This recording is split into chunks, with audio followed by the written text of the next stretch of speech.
Сәлеметсіздер ме? Менің есімім Айтмұратов Бағдат. Қазақстан тарихы сірес екінші жұмыс. Яғни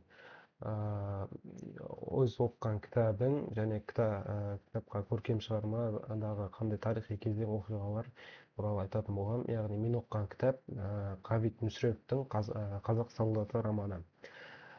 Қазақ солдаты романы бұл дейтін қазақ жауынгерінің екінші дүниежүзілік соғыстағы 1945-1941-1945 жылдар аралығындағы қазақ солдатының рөлі, оның үстіндегі отанға деген сүйіспеншілігі туралы айтылады. Бұл патриоттық шығарма деп айтсам да болады.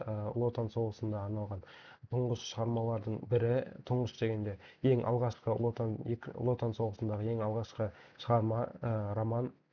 Бұл 41-45 жылдар аралығындағы неміс басқыншыларына күресті сипаттау, соғыс жылдарындағы қазақ халқының ерлік істерін баяндайды.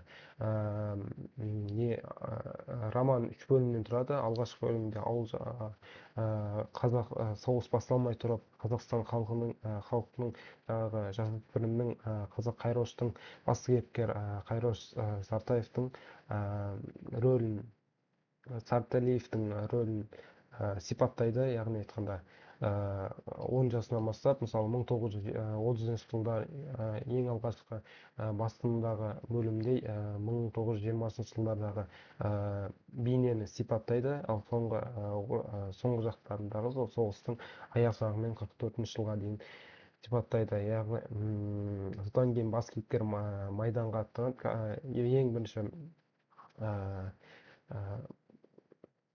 романның ең алғашқы басты кейіпкері Қайрош Сарталиев жастық оқу мен ержетуі туралы суреттеледі бұл романда. Одан кейін майданға аттанып, күшті ұлы отан соғысында жауды қуып шығу күресіндегі тактикалар мен айланы ойлап табады. Ойлап табуындағы жол туралы сипаттайды бұл романда. Және де адамгершілік, достық, салт-дәстүр туралы оқыған бойынша салт-дәстүр туралы көп мәлімет жазылмаған. Негізгі ең алғашқы айтатын болсам, ең алғашқы сұраққа көркем шығарма қандай тарихи кезең мен оқиғаға арналған, шығарманың негізгі идеясы не? Шығарманың негізгі идеясы бұл әр азаматтың отан алдындағы парызы, ерлік, билік үстінде көрсету, патриоттық сезім. Автор ғабит мүсірепов жеке адамдардың ар намысын, елін сүйіп қорғауға дайын болуын насихаттайды. Автор қазақ баласының қарапайым ауыл өміріне шығатын батыр бейнесін қалыптастыра отырып, ұжымшылдық пен ұлттар арасындағы достықты дәріптейді. Романдағы соғыс сахнасында жауынгерлердің жеріне деген шексіз сағынышы мен махаббаты олардың қайсарлығы мен қайтпас қайсар мінезінен сипатталады. ғабит мүсірепов соғыстағы нағыз батырлық, ел үшін өліп тірі қалудың кереметі емес, қарапайым ауыл баласының абыройы мен адалдығын көрсету екендігін тоқталады. Сонымен бірге автор кеңес үкіметінің тұсындағы адамдардың өсу жолын, кеңес тәрбиесінің әсерінен жасөспірім білімнің құмарлығын, қарапайым халықтың тұрмыс күрделілігінде көрсетеді. Бұл мәселелердің барлығы өзара сабақтас ұғымдар, елін сүйген қыз-жігіттер бейнесі арқылы шығарманың патриоттық идеясын түрде ашады. Екіншісіне сұрақ бойынша қозғайтын болсам, шығарманың басты кейіпкері ол Қайрош Сарталиев. Ол қарапайым ауылдың баласы ретінде суреттеледі. Кеңес одағының батыры атанады. Қайрош батыл, қайсар, адал мінезді адам болып келеді. Яғни романда ол ең алғашында 10 жасында болған сипаттайды. Ол ауылынан қашып кетеді. Қашып кетуінің себебі ол мал бағып жүреді бір қарамұрттың Арғынбай. Қарамұрт деп атқан себебі оның негізгі шын есімі Арғынбай дейтін бай болады. Оның сиырлары қанша 87-ге дейін 87-ге дейін 2287 бас сиыры бар. Сол сиырды Қайрош Сарталиевтің ағасы, негізі Қайроштың сын есімі Қадырғали, оның ағасы бар Айдынғали деген. ауылда оның ауылында көбінесе ғалимен аяқталатын есімдер көп болатын. Айдынғали қалаға кетпес бұрын малшы болған, сол малшы болған таяғын Қадырғали Қайрошқа береді. Қайрошқа беріп, сен енді менен кейін сен сиыр бағасың деп, сол қарамұрттың сиырын бағып жүрген кезде ол бір бұқаны, бір сиырын жоғалтып алады. Содан қорқып қалаға қарай қашады. Қалаға қарай қашудың себебі осы болады. Және бұл ғана емес, ол дейтін өсуге, адам болуға деген енді есін жиып атқан 10 жастағы бала енді есін жиып атқандығын сезіне бастайды. Сондықтан ол өзім өмір сүріп көрейін деген мәселелер де жазылған. Екінші, ол қалаға жеткен кезде ол сатушы деген дүкеннің сатушысының алдындағы ең алғашқы эпизодтарының бірі, ол сатушымен бірге сөйлесу, диалог құрады сатушымен. Бұл диалог арқылы ол дейтін автор осы диалог арқылы қазақтардың, сол кездегі қазақтардың сатушылардың, қазақ болады сатушы, қазақша да орысша да білетін қазақ сатушысы болады, қалғандары орыс сатушы болады, олардың тілін түсінбегендіктен жалғыз сатушы сол болады. Сол адамға барып суынан сұрайды, бірақ ана адам, орыстар қазір тегін беретін болса, орыстар милиция шақырып сондай болатын сезде ма, сондай бір сезінеді. Сол кезде Қайроштың қалтасынан ақша жоқ болса да, Қайроштың қалтасына қолын салып, ақшаны алып, өзіне нан мен суын береді де барып Қайрошты қуып жібереді. Бұл кезеңде автор адамдардың бір-біріне деген мейірімділігін, махаббаттылығын сипаттайды. Және басты кейіпкердің ең алғашқы достары Шеген мен Бораш. Шеген ол Қайроштан, Қадырғалиден 5 жас үлкен болғандықтан, оның 5 жас үлкен, ал Бораш сонымен қатарлас болып келеді. Шеген ол Қайроштың алғаш қалаға келгендегі жақын досы, сенімді мінезді дос болып бейнеленеді, бірақ дос болып бейнеленеді, аға ретінде ағалық құрмет ретінде, ағалық ақыл ретінде көп нәрсені айтқандықтан, Қайрош оны аға ретінде де, дос ретінде де қабылдайды. Және екінші алғаш достарының бірі ол Бораш. Бораш ол өнерге, музыкаға, көркем, сондай мәдениетке жақын адам болғандықтан, шығармашылыққа Қайроштың жан дүниесін кеңейтеді. Яғни Қайроштың неге деген, өнерге, білімге деген адамдардың арақатынасы арқасында, сөйлесу арқасында Бораш арқылы дамиды. Және Шеген ол Қайрошқа тек қана ағалық құрметін ғана айтып қана қоймай, ол білімге деген ынтасын итермелейді. Өйткені оның арқасында көптеген білім үйрене бастайды, жазу, оқу деген сияқты. Және де соғыс кезіндегі достарды туралы айтып кететін болсам, Гришин, Вадоля, Вася дейтін достары болады. Ол дейтін 6-шы командировкадағы, 6-шы топтағы не болады, дивизиондағы бір достары болады. Олар орысты және өзбек досы болады, Самат Абдулиев дейтін, қазақ, өзбек және басқа ұлттарда өкілдерінен құралған майдан жауынгерлері, әрқайсысы рухани ірілігі мен азаматтығы бейнелейді. Мәселен, Сәмет Әзілқой сабырлы болса, Семензонин дене бітімі алып, салмақты мінезді адам болған.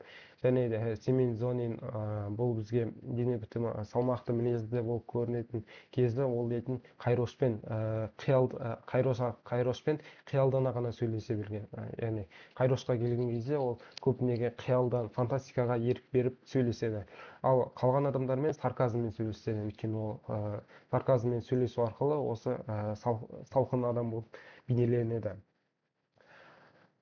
Келесі сұрақ, келесі шығармада қандай салт дәстүрлер мен рәсімдер сипатталады? Салт дәстүрлер мен мысалы айтатын болсақ, ең алғашына келген кезде, Қайрош қалаға келген кезде, ең алғашында Бораш пен Шәмен екеуі Бораш пен Шеген екеуі, иә, Бораш пен Шеген екеуі көлге түсуге барады, өйткені Қайроштың үстіне жаман кір екенін көреді да барады. Сол кездегі Қайрош ең алғашқы атын айтады. Қайрош деген атты негізі Шеген береді. Шеген айтады, менің ат қоюдағы аз-маз молдадан көрген опытым бар деп айтады. Сол құлағына тақап, сенің атың Қайрош, Қайрош, Қайрош деп жүр айтады. Бұл да қазақтың ат қою салт дәстүрі деп есептеймін, бірақ Қадырғали деп айтқан кезде, ең алғашында Шеген мен Борашқа таныстырған кезде, сенің атың кім деп Шеген ең алғашында сұрайды. Шеген өзін таныстырады, мен сенен 5 жас үлкенмін, 5 жасқа үлкен сияқтымын, өйткені сен Борашпен жасты сияқтысың дейді. Сосын Шеген Қадырғали, Қайрош өз атын Қадырғали деп айтқан кезде, Шеген мен Борашқа бұл ат ұнамай, оның атын Қайрош немесе Костя деп қоюға болады. Негізінде сенің атын құлағына тақап үш рет сенің атың Костя, Костя, Костя деп айтқан. Бұл да қазақтың салт дәстүрі, яғни ат қоюына жатады.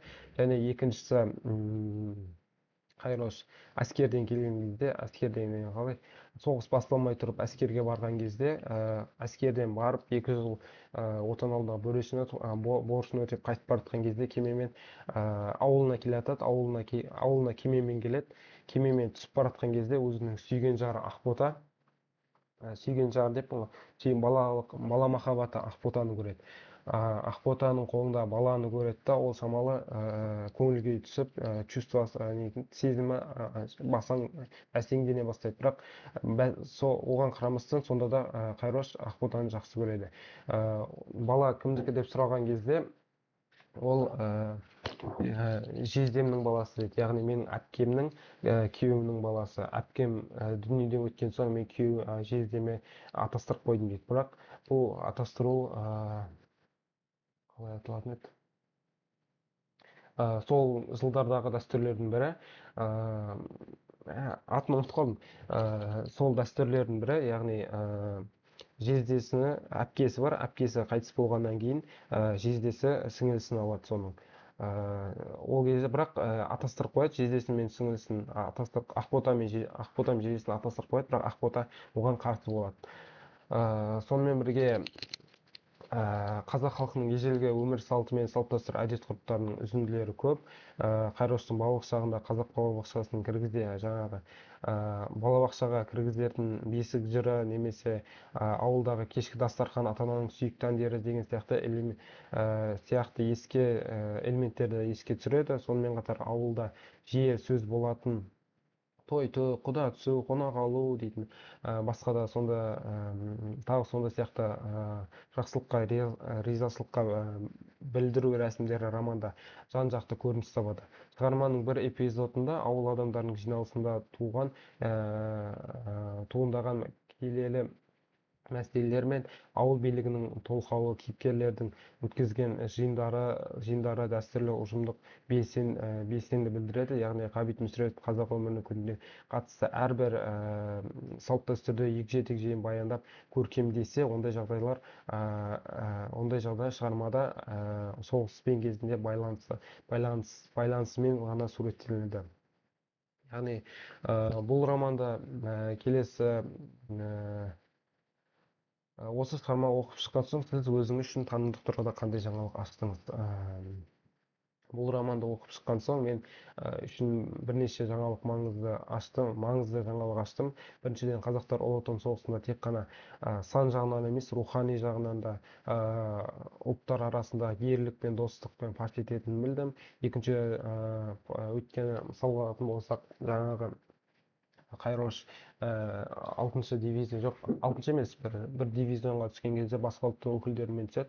Ол жалғыз қазақ болып түскен, сол дивизионға қазақ болып түскен жалғыз сарбаз. Мынандай бір кезі болады, олар су әскері кезінде кемемен су жағасында болған соңғы айқаста өзінің командасында, яғни бөлімшесінде 20 ғана адам бір дивизионға қарсы шығады. бір бөлімше бір дивизионда примерно қателеспесем бір кеменің адамдары ғой, 150-100 адам бар. Сол 20 адам бар Қайроштың бөлімшесінде 20 ғана адам болады. 20 ғана адамның ол сан жасыра отырып әскерлерін екіге бөліп ұраны алға өзінің ұрандарын айтып андай адам санын көбейту арқылы немістерді қорқыту арқылы сөйтіп немістерді шегіндірген бір эпизоды бар, бір бөлімі бар орта жағында. Осы арқылы қазақ ол Қайрош осы идеяны Қайрош ойлап табады, өйткені осы арқылы қазақтың рухын көрсетеді. Осы арқылы ол 20 қана адаммен бір дивизионға қарсы тұра біледі. Сосын дивизионға әлдері жетпей қашады. Бірақ сонда да сол дивизионда өзіне міндет келеді, міндет дегенде приказ келеді. Сол приказды ұстайды. Яғни осы дивизионда сендер ұстап тұрдыңдар деп. Ол кезде көмек келгенше күтеді. Сосын екінші дүниежүзілік соғыстың зардабы қазақ әдебиетінің алғаш рет осы романда тереңденіп көрсетеді. Сонымен қатар шығарманың халықаралық деңгейде таныстырылғанын байқадым. Мысалы Массагет сайтында қарайтын болса, қазақ солдаты қазақ және шет тілдеріне аударылған туралы білдім. Және шет мемлекеттердің кітапханаларында сақталған туралы айтылған. Massagет.kz сайтында бұл мен үшін туған әдебиетімнің әлемдік мәдениет кеңістігі елеулі орын алғаны туралы қуанышты жаңалық болды. Романдағы оқиғалар мен кейіпкерлердің тағдыры арқылы қазақ халқының соғыс жылдарында жасаған зор үлесі тереңді ұғым, олардың ішінде ешкімнен кем болмай кеңес ардақ тұтатын майдан жолында ерлік көрсететінін түйдім. Келесі бұл өзіңізге ұнаған сюжеттерді, маған ұнаған бөлімдер соғыс басталмай тұрып Қазақстанды, яғни қазақтың табиғатты сипаттауы, яғни романдағы табиғаттың Қайроштың қалаға қашып келе жатқандағы сезімі көңіл күйін ашады. Мысалы айтатын болсам, қазір мәнерлеп оқып берсем, ең алғашқында Қайрош қашып келе жатқанда зытып келем деп. Міне Шаңқан шілденің аяқ кезі болар деймін. Пісіп қалған ақ сеуілдері баяу теңселіп, үкідей бұғалып, кейде жұмсақ қана іздеден сипайды да, кейде инесі қадап алады. Сипағанда талғамай сипаса инесі, қадарда екі сирақты жара мен жарықтықта тауып алып қадайды. Күннің көзі жер бетіне шаншыла қадалып, көлеңкең тәлтиіп бауырыңа кіріп барады. Барыстық мен қойыма тығылғандай, жоқпыт қомшаның екі қолдағы қыж-қыжы қайнайды. Елгізер де желде жоқ, елеретер үнде жоқ. Айналаң қапа тым-тырыс тыныштық. Желдегі күнгі толқындай жүйітіп дамылсыз құлпырған көкала сағынғана ойнайды. Жердің жарығы мен көде түкпірінде бұғып отырып қызыл сирақтарды сырт-сырт етіп, қоңыр шегірткелер ғана ысқырықпен ән салады. Бұл эпизодта үзіндіде образдар, автордың образы сөздерімен соғыс алаңындағы тыныштық пен ыстық табиғатты сипаттайды. Жаймауықша жазғы күннің қызуын сипаттайды. Оқырмаға күн шығысының өкпе қышытып, денені қыж-қыж қайнайды деген ыстық екенін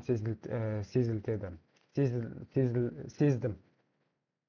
Осы фрагмент арқылы Қайроштың беймаза табиғат астында аяқ шалушы бейнесі әсерлі бейнеленген. Бұл оқиға батыр ішкі әлемін сүңгіп келер қиындыққа қарамастан оның табиғатпен үндесуін көрсетеді. Бұл жерді маған керемет үзіндінің бірі болды. Және екінші үзіндіні айтатын болсам, екінші үзінді бұл соңғы жақтарындағы романның соңғы жағындағы үрдіс, яғни Қайроштың Қайроштың ауыр жарақат алып аяғына ауыр жарақат, оны кесу туралы дәрігерлерге Қазақстанға қысқаша айтқанда Қайрош жарақат алады, жарақат алудың кесірінен ол Қазақстанға қайтады. Қазақстанға ол ұшақпен қайтатын болады. Ұшақ дегенде қалай, вертолет дейінші, вертолетті ол кезде Шеген айтады. Шеген айтып тұрғандай, ол ең алғашқы достарының бірі. Ол досы қалай айтсам екен, басында қалаға келген кезде достасады, сосын балабақшада достасады да жолдары екіге бөлінеді. Бірақ оны тағдыр соңында соғыс кезінде бір майданда соғысып жатқанын бейнелейді автор. Бір майданда соғысып, бірақ Шеген ол әуе сарбазы болғандықтан, ал Қайрош жер сарбазы болғандықтан екеуін көп байланыстыра бермейді. Бірақ екеуі бір майданда соғысады, бір жерде бір майданда соғысады. Екеуі ең алғашында соғысқа, ең алғашқы диапазон дейді ғой, сол кезде бір көріседі, сосын қайтып баратқандағы бір жер көріседі. Ол кезде сол самолетте Шеген болған, Шеген сол самолетті басқарған Шеген және Қайрош және Ақбота болады. Жұмыр ақ саусақтарының арасында қызғылттанып қана жарық сәулесі көрінеді. Өзге саусақтарда іздеген ашылып, бөлегір тұрған саншық сөйлеп жібергісі келіп тұрғандай. Жоқ, сөйлеген жоқ. Сырқып келіп көзімді бір сипап өтті. Бұл Ақботаның саусақтары екені Шегеннің жүзінен танып, сол қолыма жұмсақ саусақтарымды маңдайыма жабыстыра қатты-қатты қысып жібердім. Енді сол саусақтардың өздерінде кететін емес. Ақботаның аз ғана жасқа шылған қара көздері, тотықса да ажырасынбаған жүзі, балғын қызыл ерні енді тура менің бетіме төніп қалды. Жар жүзін бір ғана көрдім, деді. Көзімді жұмдым. Енді айырыла алмаймын дегенде қолымды мойныма асыла ғана барды. Аузым кешіріп үнім шықпай қалыпты. Ыстық еріннің лебі бар денеме шымырланып бара жатқандай. Қайрош, деді Ботам, қозғалма, осылай тұр. Аспанды көріп келе жатқан сағынышты түсім бұзылып кетті ме деп қорыққандай үн шығарғым келмейді. Жаңағы 3 ауыз сөзді де ойнымнан айтып қимылмен аңғарттым. Дыбысым шықса көзімді ашсам оянып кететіндей тынып қалдым. Енді Ақбота екі қолының менің бесігіме асыла қасымда ғана отыр. Барша екі көзімнен айтып, екі көзіме сұрап болғандай. Қуанышты жүзім ысықпай құлдыра. О да үндемей, мен де үндемеймін. Айтар сөзі, сұрар жай көпте, осы телміріскен қалпымызда бұзғымыз келмейтін сияқты. Бұл үзіндіде берілген, бұл үзінді соғыстың психологиясы, және аурухана ішіндегі тыныш әрі мейірімді атмосфераны бейнелейді. Аурухана деппін ғой, тікұшақтың ішіндегі оқиғаны желісінде, автор оқиған желісінде баяндау, сыртқы кеңістік және кейіпкерлердің ішкі көңіл күйіне бір-біріне үйлесе отырып суреттейді. Үзіндідегі көркемдік тәсілдері символдық детальдары мен психологиялық астар шығарма мазмұнын тереңдете түседі. Яғни айтқанда, бұл эпизод, яғни өзінің сүйген жарына қайта қосылғандығын туралы сипаттайды, бейнелейді, суреттейді. Және де өзінің балалық шағына қайтып, балалық шақ деппін ғой, өзінің бір рахат сезім алғанын, жанындағы жақсы адамын, сүйген адамына деген құрметін көрсетеді. Кітап оқу кезінде қандай көңіл-күйде, қандай сезімде болдыңыз? Мен бұл кітапты оқыған кезде ең алғашқы сезімде, ең алғашқы бөлімдерін түсіне бермедім. Өйткені ең алғашқы оқыған кезде ол бір адамды сипаттайды, табиғатты сипаттайды, жаңағыдай достарының арасында сипаттайды, балабақшаны, соны сипаттайды. Ал бірақ соңына дейін оқыған кезде бірінші ең алғашқы бөлімдер сипаттаған нәрсе соңында ғана түсіндіретінін сезіндім. Бұл романда оқығанда толассыз толыққанды болды деп айтамын да. Тынық мұхиттай көңіл күйім тынық мұхиттай болды деп айтсам болады. Бұл кезде басты кейіпкер Қайроштың қарапайым балық жағынан батырға айналуы мен үнемі үмітпен бірге толғандырып отырады. Бір жағынан оның елге деген махаббаты мен батылдығы қуантады, бір жағынан соғыс зардаптарын еске ала отырып та қайғы сезіледі. Романдағы көптеген кадрда ерекше толқыныс туыстары сүйіспеншілік пен достық шуақты сәттер де болады. Ауылда қалған ана мен сүйіктісіне жазған хаттарын, сағыныш, майдандағы жан жараланған ержүрек жауынгердің жан айқайы оқырман жүрегін айрықша тербетеді. Қойылым ашқан мысалдар Қайроштың досы жеңіл мінезбен көңіл ашып, бір сәтте қатал шындыққа тап болуы, соғыстың кесірінен құрбан болғанда майдангерлерді еске алып отыруы, және де барлық оқыған кезде толқытатын, ойландыратын сәттердің көп болуы. Мен бұл кітапты үлкен құрметпен, патриоттық сезіммен шынайы оқыдым. Көз алдымда соғыс жылдарында қиындықтар мен батылдықтарды бейнесін суретіне кіріп қана қоймай, соны сезіне білдім. Кітапты достарыма, жақындарыма ұсынудың себебін айта кететін болсам, бұл романды қазақтың жүрегіне деген сұлуы, ерлігін, әр әдебиеті өнерін сезіну үшін ұсынамын. Алдымен шығармада қазақ әдебиетінің әскери тақырыптағы ірі роман ретінде ерекше маңызды, оның ұлттық рух пен патриотизмге деген толық идеясы жастарды тәуелсіздік пен елжандылыққа үндейді. Сонымен қатар Ғабит Мүсіреповтің суреттеу шеберлігі мен шынайы образдары оқырмандары бірден баурайды. Бұл Ғабит Мүсіреповтің «Қазақ солдаты» ғана роман емес, Ұлпан, Қозы Көрпеш, Баян сұлу деген романдарын да оқыдым. Ол романдар сол Ұлпан, Қозы Көрпеш, Баян сұлу деген романдар Ғабит Мүсіреповтің стилін түсіне алдым. Тез түсіне алдым деп айтсам да болады. Достар мен әскердегі арасындағы бауырмалдық туралы айтылады. Қазақ солдатында ауыл мен қаланың салыстырмалы бейнесі, майдан мен тылдың шерлердің тағдырлары, осы қасиеттерді бағалайтын адамдарға бұл кітап ұнайды деген үміттемін. Сонымен бірге роман ұрпақтарға ұлы отан соғысының қаһарлы кезеңі, қазақ батырларының ерлігі, сол кездегі қазақ солдаттарының, қазақ қаһармандарының іс-әрекеттері, рухы, қазақтың жаңағы бүкіл көш бастап жүретіні туралы сипаттайды. Осыны құнды қасиеттер үшін мен қазақ солдатының барлық туған туыстарыма, құрдастарыма және де жақындарыма, жасөспірімдерге ұсынар едім. Ол оқырманға патриоттық рух пен адамгершілік пен дәнін себетін шығарма. Және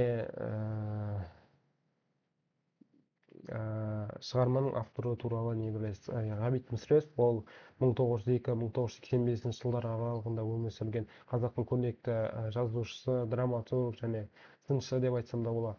Ол 1902 жылы солтүстік Қазақстан облысындағы Жамбыл ауданында дүниеге келді.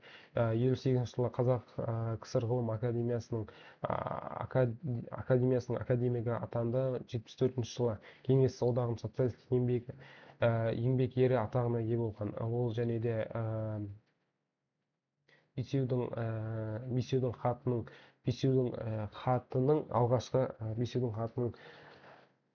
алғашқы нелері болып айтсам да, Бесеудің хатының алғашқы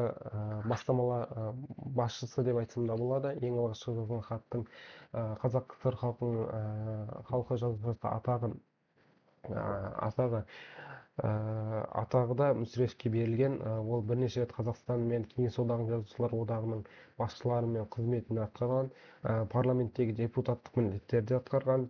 Әдебиет саласында ол дейтін қазақ әйел бейнесіне көтерген Әмина және Ұлпан сияқты шығармалары, қазақ эпостарына,